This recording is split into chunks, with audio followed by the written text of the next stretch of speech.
Yo, what's up? This is High Tone. Ooh, you're tuned in to homegrownradio.net.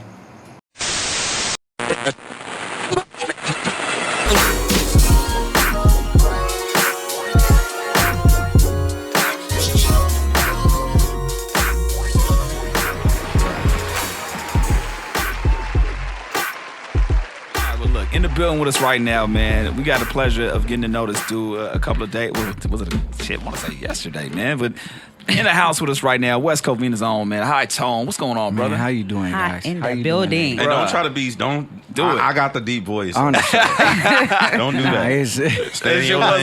Gotta You know what I'm saying? compare, Put your blinker on. Nah, hey, if you see my snap, you know I got this voice here, baby. So, but I'm just blessed to be in this building. Yeah, you know, man. rocking with you for guys being with and us. just For the folks that don't know who High Tone is, they're hearing your voice for the first time. Yeah. Go on, explain. I already said you're from West Covina, so that kind of little spoiler alert. But everything else about High Tone that you feel like the people need to hear before we get into this interview, bro.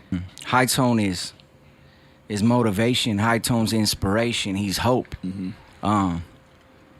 He's the independent hustle to the fullest. He falls down, but he gets back up. You know, I'm from a little city that's trying to make big moves and really trying to really capture big dreams, and that's all High Tone is, man. High Tone is that. You got a project out right now. No Xanax needed. Kind of talk about your mistakes. Obviously, it has something to do with this, but why you say you take responsibility for those mistakes, and kind of start off with that. I mean, man, I've been blessed, you know.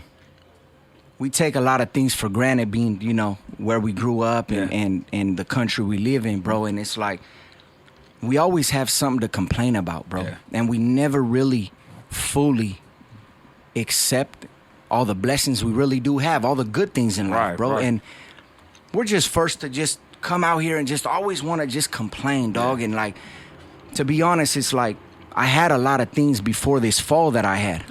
You know, this past year was dark for me.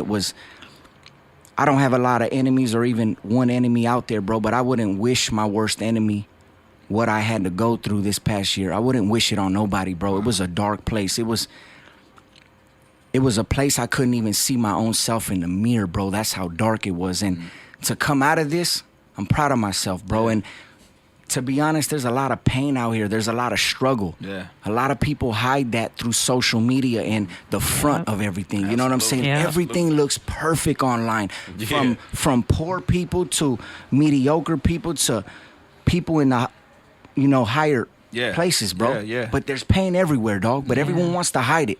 I'm sitting here telling you I had a lot of pain this past year, bro. I had a lot of things that I did to put myself in a hole, and I take full responsibility and blame for it, bro. And I feel a lot of artists out here are afraid to do that, afraid to say, shit ain't perfect. Yeah. You know what I'm saying? And that's what No Xanax Needed is about, dog, is being in a dark place, but being willing to fight. Through Being it. really Yeah. to stand back up that last time, bro. This might be the last time you stand up, bro, but at least you stood up. Right. Yeah. You gave it You your know what all. I'm saying? Gave it your So effort.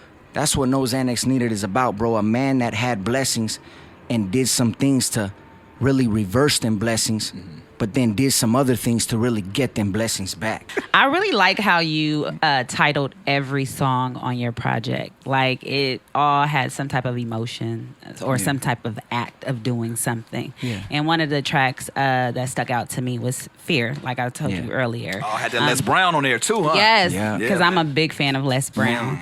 So walk us through that track for me. I want to know where you were at when you made that track. Honestly, Les Brown was somebody I really listened to try to take them negative thoughts and turn into positive. And he's a great Person. man Motivation. for that. Yeah. Great man. Yeah.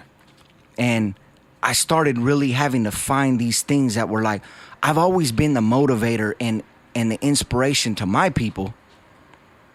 But this dude fell. So who am I going to use for that? Right. And Les Brown, when I was listening to him speak and really say these things that he said about fear, because at the point when I wrote this record, I was scared of everything. I was scared to go and get a glass of water because I felt like I was going to run out of breath. I was scared to breathe.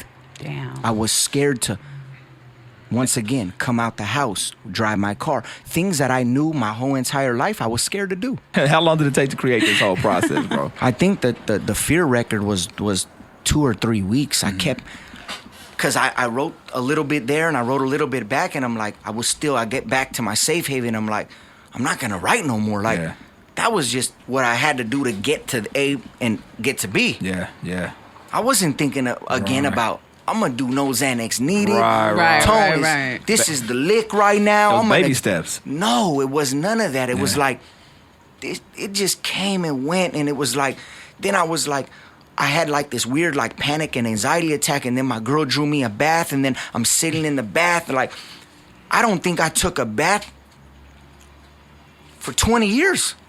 Yeah. I was sitting in this bathtub, and I was listening to Les Brown, and I'm like, just soaking it in. And then like finally, like, I don't know when it was, but we went to the studio, and it was like, I'm putting Les Brown in the beginning of Fear because this is what I was thinking about while I was writing it. And that's how Fear came up.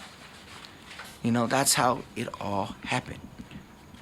Now, in terms of the whole project, though, how long did it take for you to actually create from track 1 to track 9? I would say about 6 to 7 months. Oh, bro. Now, one topic you do kind of touch on too is your relationship with your dad and how that, you know, with the whole baseball shit and how your relationship got strained. What's your relationship with your pops now? Distant. I mean, my boy Omar just walked in.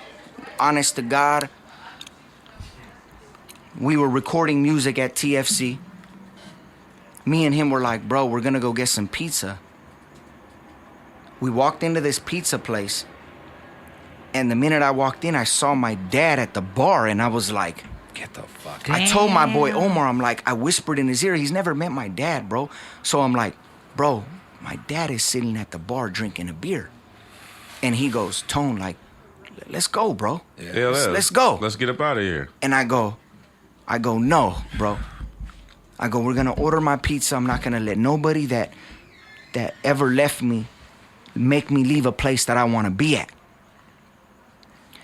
We order the pizza, we sit down at the bar because I'm like, I wanna sit at that bar and order a beer right next to him. And in my head, I'm thinking, my dad is gonna see me. He's gonna tell me, Mijo, let's have a beer. And I had this whole vision in my head. We were gonna cheers, and we weren't gonna be perfect, but we were gonna cheers, and we were gonna be like, drink a beer together. Mutual respect. Right. He didn't even recognize me, bro. Get the fuck out of here. What the fuck? I sat next. He was right here. I was right here, and he looked all of these directions, and he didn't recognize me. Get the